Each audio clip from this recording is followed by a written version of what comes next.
Koomishiniin naamusaa farra malaammaltummaa federaalaa seektara barnootaa sadarkaan jirutti qondaaltota hordoffii naamusaa kutaalee biyyattii hundarraa walitti dhufan 840 ta'aniif magaalaa Baatuutti leenjii kenne. Sodaa malaammaltummaa jiran bu'uura godhachuun qorannoon naannolee Oromiyaa fi saba, sablammootaa fi uummattoota kibbaa dabalatee magaalaa Finfinneetti qoratameen sababoonni ijoon malaammaltummaa fi hojimaata badaaf bu'uura ta'an qorannoon adda baasuu garee hayyootaa qorannicha irratti hirmaatan keessa Dr. Daaris Kadaar Taayyee himan. Dr. Daaris Kadaar gabaasa qorannoo seektara barnootaa dhiyeessaniin ragaa barnoota sobaa kennuu hayyamaa fi bittaa meeshaaleen wal qabatee sodaan malaammaltummaa jiraachuu eeran. Akka argannoon qorannoo ibsutti ilaalchi qulqullummaa sammuu namaa gadi bu'uu, hordoffii fi to'annoon laafaa ta'uu, galiin koo xiqqaadha jedhanii madaallii milkaa'inaa hunda maallaqaan wal qabsiisuun sababoota ijoo malaammaltummaa seektara barnootaati. Koomishinarri Koomishinii Naamusaaf farra malaammaltummaa federaalaa Dr. Saamu'eel Urkaatoo malaammaltummaan uumama isaatiin walxaxaa fi akkaan bal'aa ta'uu isaatiin seektaraan qoonnee milkaa'ina ittisa isaaf qorannoo taasisaa jirra jedhan. ሙስና መከላከል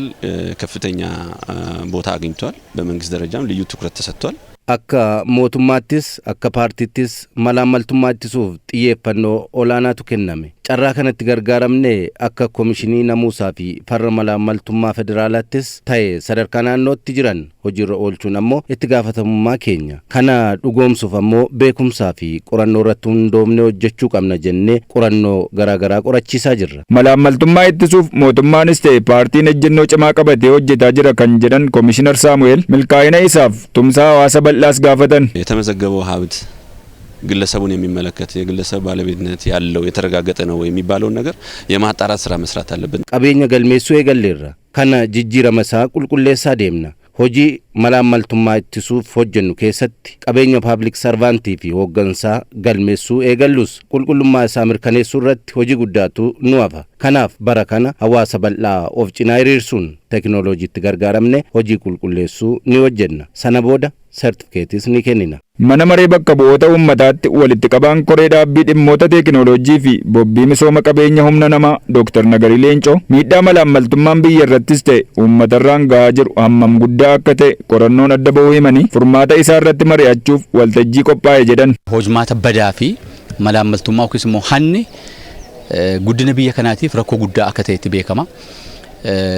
Karaa biraatiin tarsiimoo diinni biyya kana diiguu barbaadu itti gargaaramu fakkaata. Maaliif sagaleen isaa hin dhaga'amu, meeshaan dhuka'u sagaleen isaa hin dhaga'ama yookiis immoo diinni alaalarratti mul'atu hin beekama.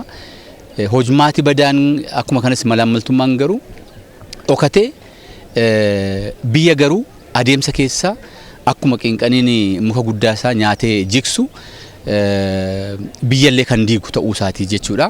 Guddina biyyaas immoo duubatti kan deebisu waan ta'eef akka mootummaatti kun rakkoo guddaa akka ta'e adda ba'ee rakkoo kana furuudhaa fi tarsiimoon ba'ee sadarkaa garagaraatti itti hojjetamaa jira. Koreen dhaabbii misooma qabeenya humna namaa mana maree bakka bu'oota uummataas to'annoo fi hordoffii taasisaa jiraachuu himanii hojjettoonnii fi hooggansi Koomishinii Naamusaa fi farra malaammaltummaa sadarkaan jiran rakkichi hagam hamaa akka ta'e hubatanii miidiyaa fi hawaasa of cina hiriirsuun iftoominni akka uumamuuf xiyyeeffannoon hojjechuu akka qaban dhaaman. Miidiyaan keenya dhaabbilee hundumaa kan barnootaa duwwaa otoo hin taane dhaabbilee mootummaa hundumaa wajjin ta'uudhaan dukkanni akka bal'anne garuu hifti akka jiraatu hattoonni iddoo dhokatan akka hin qabaanne hojjechuudhaan rakkoo malaammaltummaa biyya keenya miidhaa jiru jechuudha. Harka lafa jalaatiin immoo biyya keenya gara fuulduraatti akka isheen hin guddanne biyya diiguutti kan geessisu kan godhamaa jiru kana tarkaanfii fudhatamuun sirreessuutu irra jira. Isa kanarratti immoo gama mootummaatiin hojiin jalqabame baay'ee gaariidha. Milkaa'aa akka ta'uuf immoo hirmaannaan uummata keenyaas baay'ee barbaachisa waan ta'eef uummanni sadarkaa jirutti kana beekee akka irratti hirmaatu dhaamsa jedhuun qaba. Malaammaltummaa qolachuuf fala furmaataa qorannoon adda bahan Dr. Daaris Kadaar Taayyee አኬከኒሩ ሰውን የሞራል አቋም ሊያስተካክሉ የሚችሉ ከፍተኛ የሆነ ምንም በለው ቅስቀሳን በለው የህዝብ ግንኙነትን በለው ዋቴቨር ብቻ የሰው ሞራሊቲ ላይ የሆነ ስራ መስራት ይፈልጋል። ቁልቁልማ ሰሙና ማስረሱፍ ዱላናታው ሰብቁነምቲን ሆጀቹ በርባዳ ኩን ከነን ሆጂ ራወቺሰተ ta'an qofarratti osoo hin taane dhaloota egeree irrattis hojjechuun barbaachisaadha. Hojimaata wal qabatee waajjiraalee naamusaa fi farra malaammaltummaa hordofuu madaalli milkaa'inaa hundaa maallaqaan wal qabsiisuu mul'atu. Qulqullummaa sammuu namaa sirreessuun milkaa'inni wantoota garagaraan kan argamu ta'uu hubachiisuu qabna.